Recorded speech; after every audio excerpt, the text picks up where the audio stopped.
विदुर जी महाराज जब तीर्थ यात्रा करके वापस हस्तिनापुर आए, तब तक संपूर्ण महाभारत युद्ध में कौरव वंश का विनाश, महाराज युधिष्ठिर का चक्रवर्ती सम्राट पद पर विराजमान होना, ये सब हो चुका था। आदर्श महाराज युधिष्ठिर जी बहुत जैसे प्राण आ गए हों ऐसे पूरा परिकर मिला। फिर अंदर महल में गए तो देखा धृतराष्ट्र जी को, तो एकांत की मांग की, कोई हमारे पास नहीं रहे। फिर धृतराष्ट्र जी से कहा, तुम्हें शर्म नहीं आती? तुम श्वान की तरह जीवन व्यतीत करो, अभी तुम्हें वैराग्य नहीं हुआ? बड़े कठोर वचन। ये कट वचन क्या होते हैं? जाकर वैराग्य प्रज्वलित करते हैं। श्वान जैसा, जैसे टुकड़ा दे दो बस पड़ा रहता है। जिनको तुमने बचपन से नष्ट करने की कोशिश की, उन्हीं पांडवों के दिए हुए टुकड़े से पेट पाल कर अब कौन सा जीवन व्यतीत करना चाहते हो?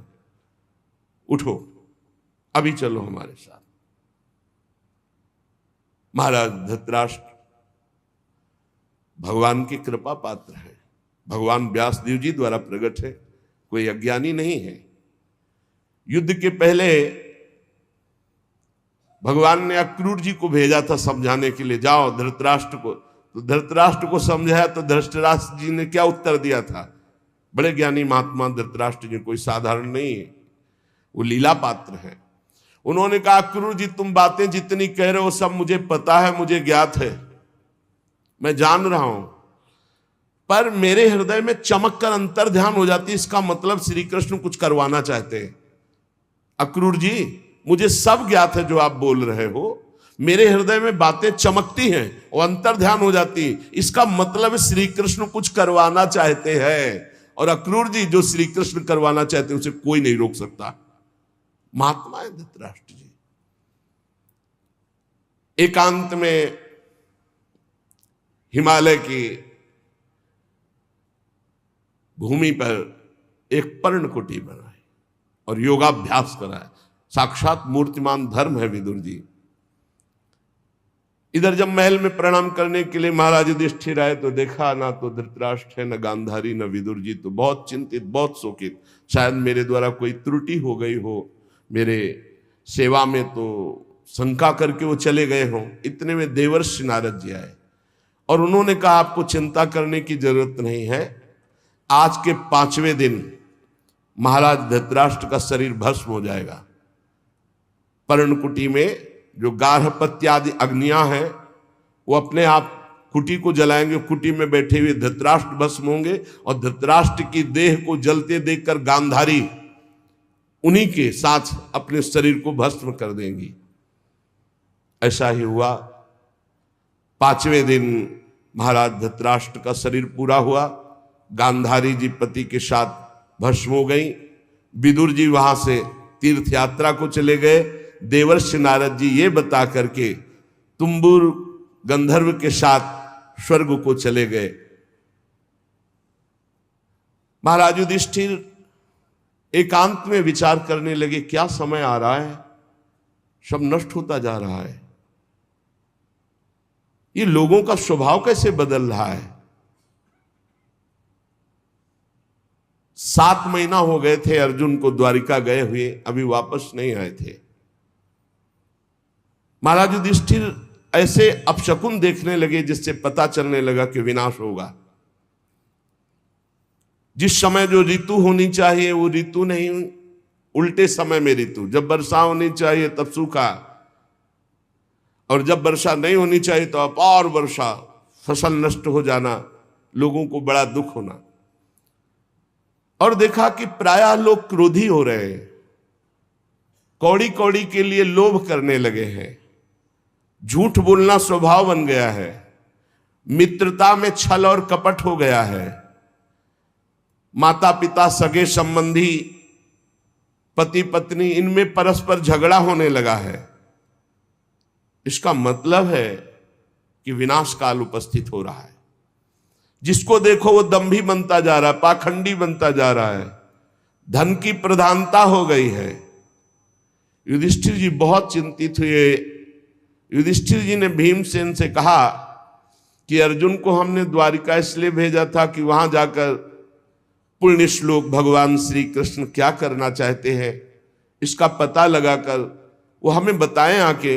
7 महीने बीत गए, भीमसेन तुम्हारे छोटे भाई गांडीव धनुषधारी अर्जुन अभी तक लौटे नहीं और अपशकुन मुझे बहुत दिखाई दे रहे हैं। क्या वो समय आ गया क्या जिसे मेरा दुर्भाग्य कहते हैं? अर्थात क्या द्वारिकाधीश भगवान श्री कृष्ण अपनी लीला स्मरण कर लिए? क्योंकि मेरा हृदय घबरा रहा है अपने आप। ये संपत्ति, ये राज्य, ये स्त्री, ये प्राण, कुल, संतान, शत्रु पर विजय, सब कुछ श्री कृष्ण कृपा से प्राप्त हुआ है। देखो देखो, वो आकाश में उल्कापात हो रहा है, पृथ्वी कंपायमान हो रही है, मेरे शरीर में भयंकर अपशकुन हो रहे हैं। पक्का कुछ न कुछ ऐसा हुआ है जो सुनने लायक नहीं है। पुरुष की जब बाईं जांग फड़के, आंख, भुजा बार बार फड़के, तो समझ लेना चाहिए कोई विनाशकारी खेल होने वाला है। मेरी बाईं जांग, बाईं आंख, बाईं भुजा बार बार फड़क रही, भारी कोई अनिष्ट सूचना मिलने वाली है। देखो, ये सियारिन उदय होते हुए सूर्य की ओर मुंह करके रो रही है, और ये कुत्ता मेरी ओर देखकर बार बार चिल्ला रहा है, रो रहा है। इसका मतलब कोई अनिष्ट होने वाला है। ये गौ आदि अच्छे जो पशु हैं मुझे बाएं करके जा रहे हैं, गधे आदि बुरे पशु मुझे दाहिने करके जा रहे हैं। मैं जिधर देखता हूं उधर मुझे पशु रोते दिखाई दे रहे हैं। ये उल्लू और ये कौआ, ये कठोर कठोर शब्द बोल रहे हैं, इसका मतलब कुछ विनाश होने वाला है। जब मैं देवताओं की मूर्तियों की तरफ देखता हूं तो मुझे रोती नजर आती है। ये बड़े बड़े उत्पात देखकर मेरा हृदय घबरा रहा है।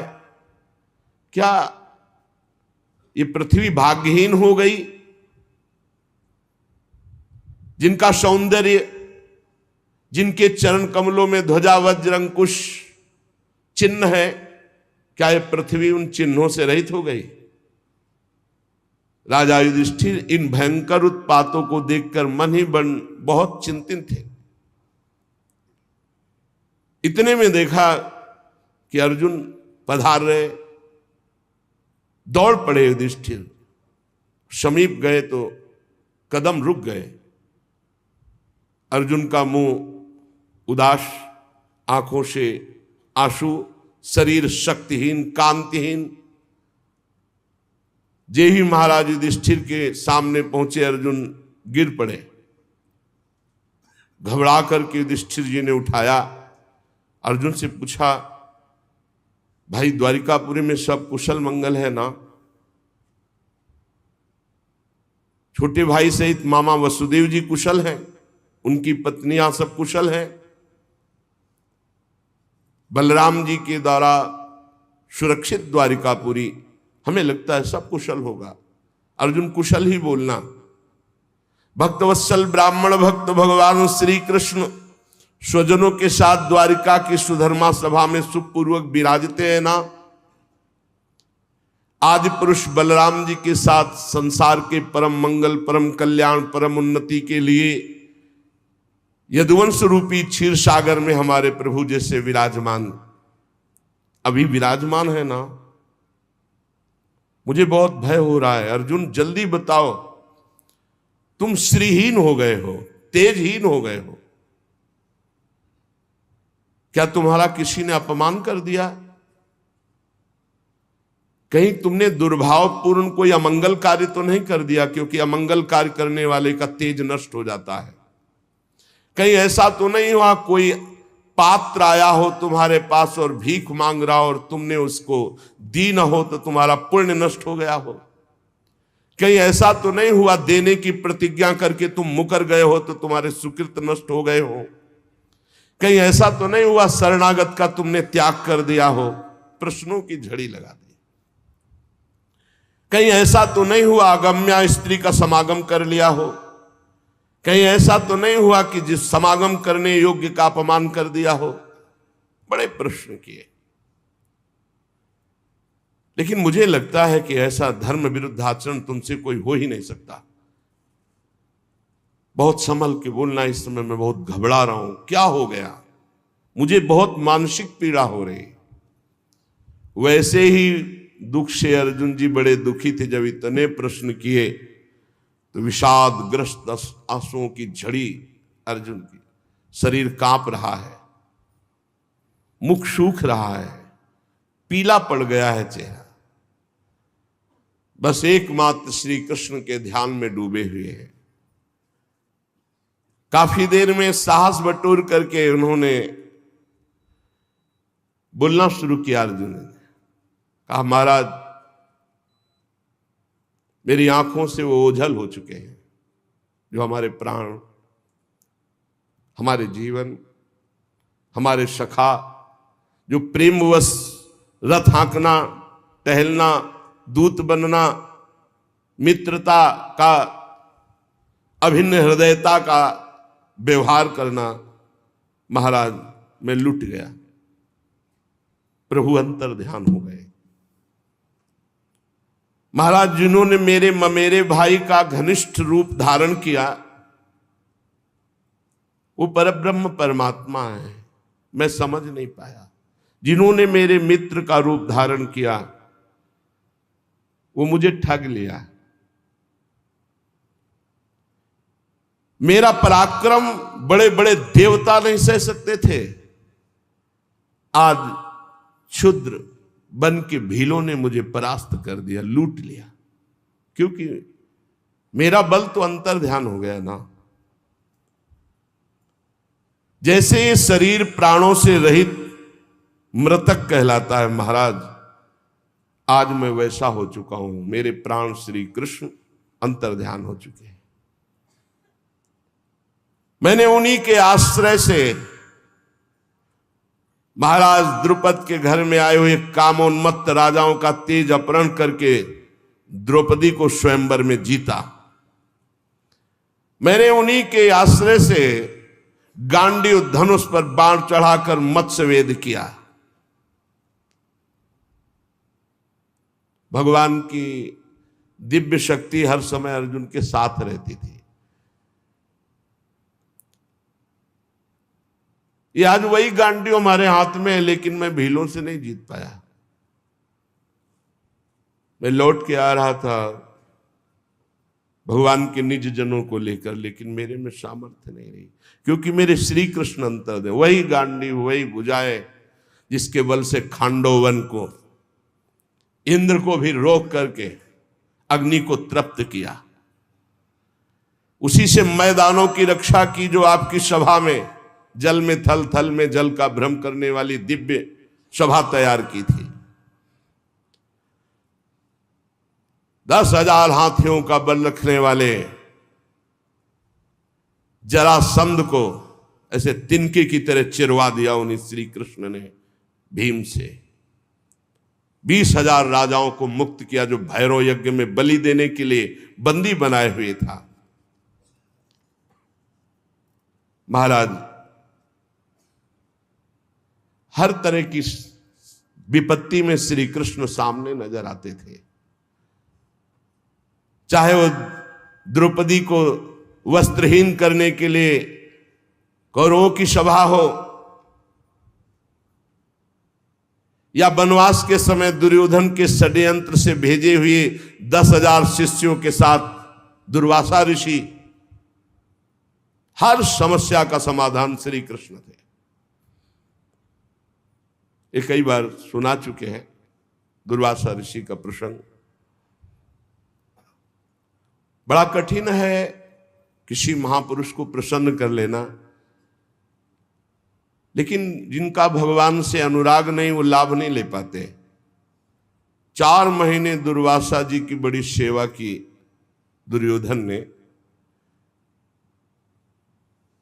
दुर्वासा जी ने कहा, वरदान मांगो, चातुर्मास भर तुमने सेवा की, क्या चाहते हो? दुर्योधन ने ये विचार किया कि पांडवों का जड़ से नाश हो जाए, बढ़िया अवसर है। तो उनका ब्राह्मण, हमारे ज्येष्ठ भ्राता महाराज युधिष्ठिर वनवास में है, आप 10,000 शिष्यों के साथ जाएं और उनका आतिथ्य स्वीकार करें। तब जब द्रौपदी जी बटलोई में प्रसाद पाले, द्रौपदी पालिए, फिर वहां कुछ नहीं। सिद्ध सूर्यदेव के द्वारा दी हुई बटलोई थी। तथास्तु कहकर दुर्वासा जी ठीक उसी समय पहुंचे जब द्रौपदी जी प्रसाद पाक के बटलोई मार्जन करके रख दिया। शिष्य मंडली 10,000, आगे दुर्वासा जी। जय महाराज धर्मराज जी के समय पहुंचे, साष्टांग दंडवत किया। महाराज आइए, आज तो हमारे अहोभाग्य, आप कृपा करके दर्शन दिए।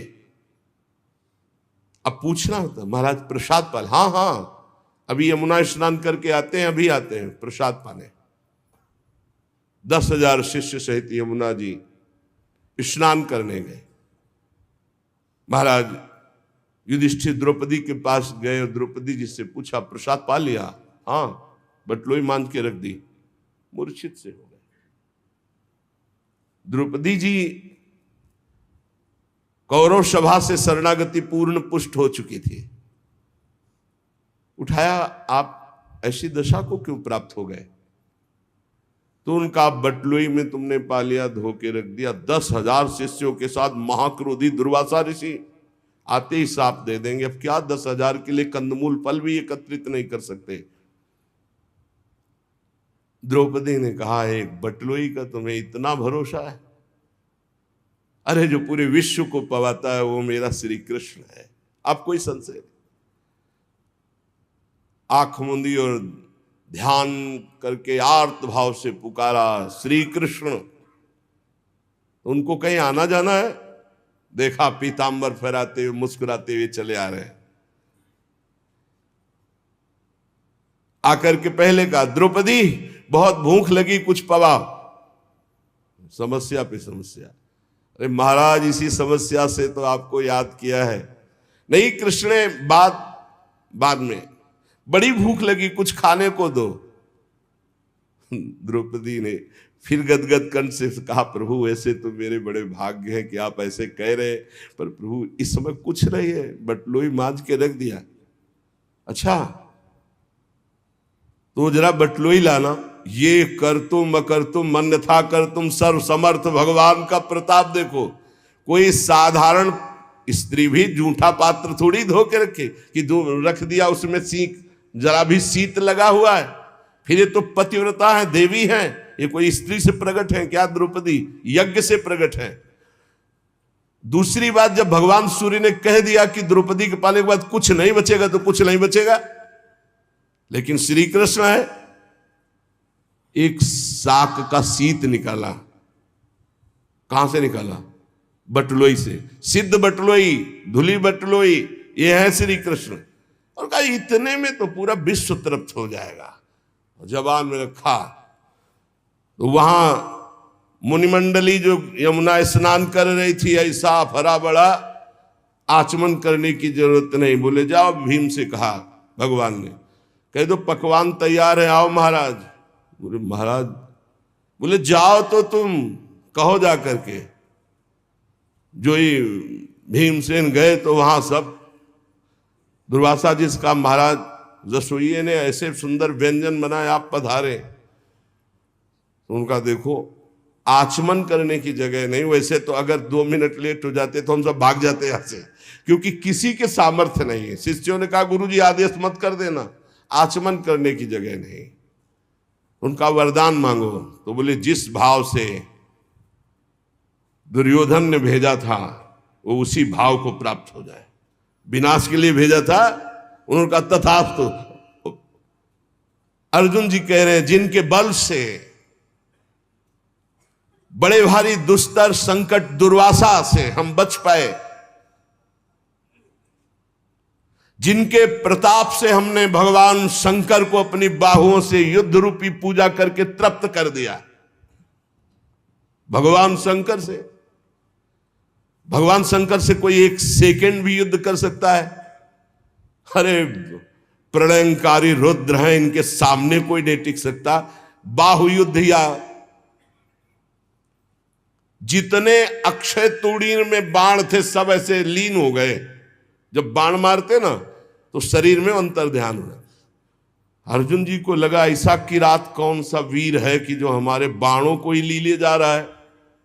जब एक भी बाण नहीं बचे तो गांडीव से प्रहार किया तो गांडीव भी अंतर ध्यान हो गया। अब उठा के वज्र जैसे घूंसों से प्रहार करना शुरू किया। जे भी भगवान शंकर ने प्रहार किया तो उनका रुक जाओ, 2 मिनट का समय दो, हम अपने आराध्य देव की पूजा कर ले, क्योंकि लगा कि इनके घूंसे से प्राण ही निकल जाएंगे। और मन में आया कि इतनी पीड़ा तो हमें कहीं किसी युद्ध में नहीं हुई, ऐसा कौन है जो मुझे कष्ट दे सकता है। तो उन्होंने कहा हाँ हाँ जो तुम्हें करना है कर लो। तत्काल रज से एक लिंग बनाया, कुछ पत्र पुष्प जंगल के और महादेव जी का, तो देखा कि जो पुष्प और माला डाली वो किरात के माथे पे। उनका प्रभु, तो बोले हाँ यही मैं देखने आया था कि तुम मेरे दिव्यास्त्र को रखने लायक हो कि नहीं। ये पाशुपतास्त्र ये साधारण नहीं है जो मैं तुम्हें देने जा रहा हूं, विश्व का विनाश एक क्षण में कर देगा, बहुत होश में। यही मैं देखना चाहता। उस समय भगवान शंकर को भी मैंने तृप्त किया युद्ध में, वो भगवान श्री कृष्ण के बल से। यत्तेज साथ भगवान युद्ध शूल पाणिर विस्मापिता सगिरिजोस्त्र मदान निजम में, वो प्रसन्न होकर अपना निज अस्त्र मुझे प्रदान किया। महाराज,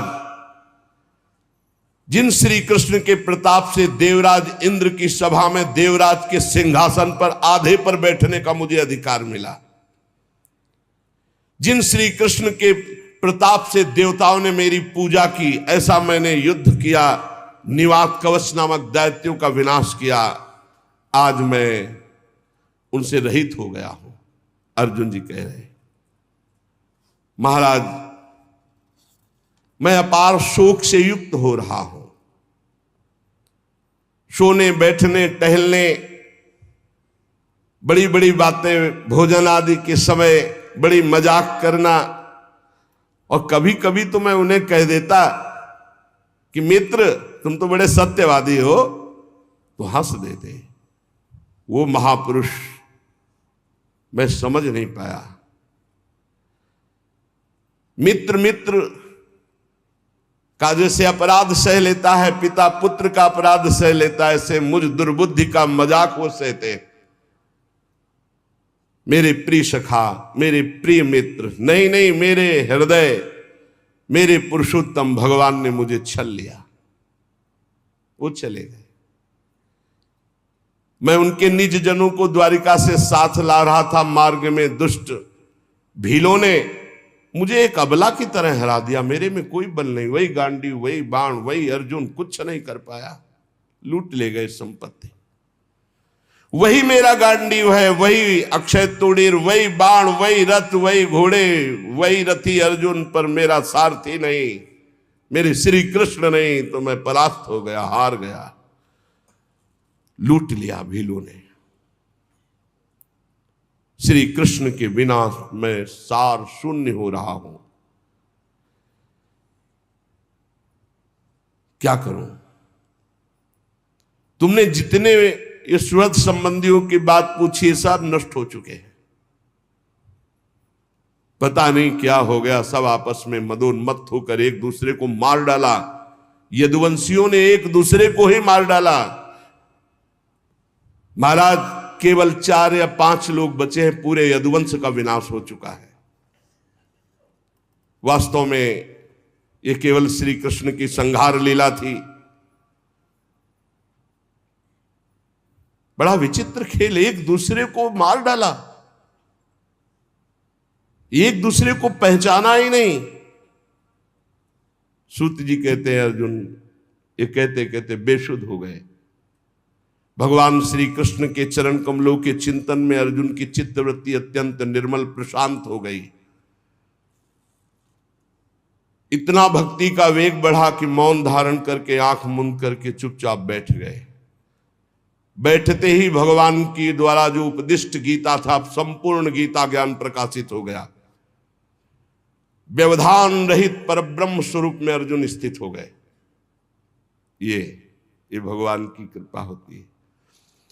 ऐसा विशुद्ध ब्रह्मबोध, गुणातीत अवस्था, द्वैत संशय निवृत्ति, सूक्ष्म शरीर का भंग, जन्म मृत्यु चक्र से रहित जीवन मुक्त स्थिति को अर्जुन उसी क्षण प्राप्त हो गए। इसीलिए कहते हैं मेरे बनाए न बनेगी कोटि कल्प लो, आपके बनाए बनेगी पल पाव में। पल के चौथाई हिस्से में ये ही भगवान के वियोग में अर्जुन जी व्यथित होकर खड़े रहने की भी सामर्थ्य नहीं रही, बैठ गए। उसी समय दिव्य ब्रह्म ज्ञान जो भगवान ने दिया था जागृत हुआ। स्थूल सूक्ष्म कारण तीनों शरीरों का राग भस्म हुआ। अपने स्वरूप में स्थित जीवन मुक्त महापुरुष भगवान के स्वधाम गमन यदुवंश का संहार सुनते ही महाराज युधिष्ठिर शांत हो गए। देखो ये अंतिम लीला सबकी होनी है। निश्चय किया महाप्रस्थान। महाप्रस्थान कहते हैं मृत्यु को।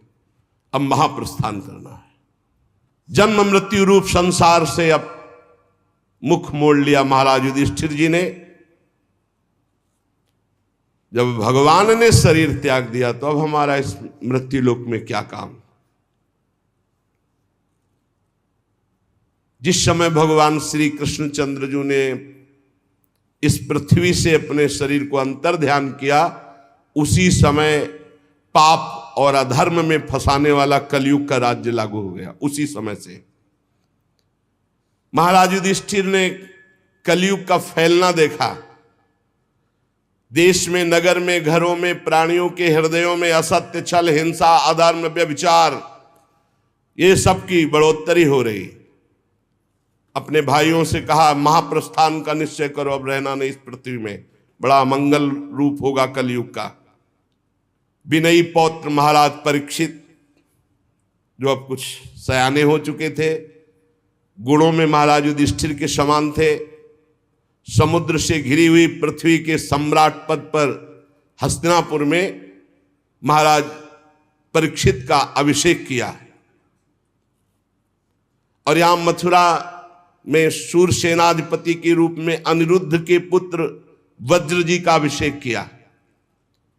इसके बाद युधिष्ठिर जी ने प्राजापति यज्ञ करके आह्वानी अग्नियों को अपने में लीन किया और जड़वत होकर जैसे पागल बाल खोल लिए, सब वस्त्राभूषण उतार दिए, एक चीर वस्त्र लंगोटी धारण किया, भावना से वाणी को मन में, मन को प्राण में, प्राण को अपान में, अपान को उसकी क्रिया मृत्यु में, मृत्यु को पंचभूत शरीर में लीन कर दिया। शरीर को मृत्यु रूप अनुभव करके त्रिगुण में मिला दिया, त्रिगुण को मूल प्रकृति में, मूल प्रकृति को सर्व कारण रूपा प्रकृति में, प्रकृति को आत्मा में, आत्मा को ब्रह्म में विलीन करके जीवन मुक्त हो गए तत्काल। यह है भगवान के निज जनों का महामहिमामय स्वरूप। जीवन मुक्त, आवागमन मुक्त, पहले मुक्त, अब चीर वस्त्र धारण किया और नियम लिया कि मुख में ना जल जाएगा ना अन्न जाएगा। जब तक प्राण है ना अन्न ना जल। मौन, केश खोल लिए और बिना किसी को देखे सुने बोले निकल पड़े। पर ब्रह्म स्थिति उत्तर दिशा की ओर बढ़ते चले जा रहे हैं। भीमसेन, अर्जुन, नकुल, सहदेव, द्रौपदी, इन्होंने जब देखा कि भैया इस महाप्रस्थान को, तो ये भी महाप्रस्थान को भगवान श्री कृष्ण के चरणों का सब ध्यान करते हुए महाराज युधिष्ठिर के पीछे पीछे महाप्रस्थान। सबकी बुद्धि एकमात्र कृष्णाकार, सबकी बुद्धि श्री कृष्ण में लगी हुई। फलतः एक एक गिरते जा रहे हैं। भीमसेन बताते जा रहे हैं, द्रौपदी गिरी, नकुल, सहदेव हिमालय में, एक बार भी पीछे मुड़कर नहीं देखा। अर्जुन गिरे, भीमसेन में अकेले महाराज।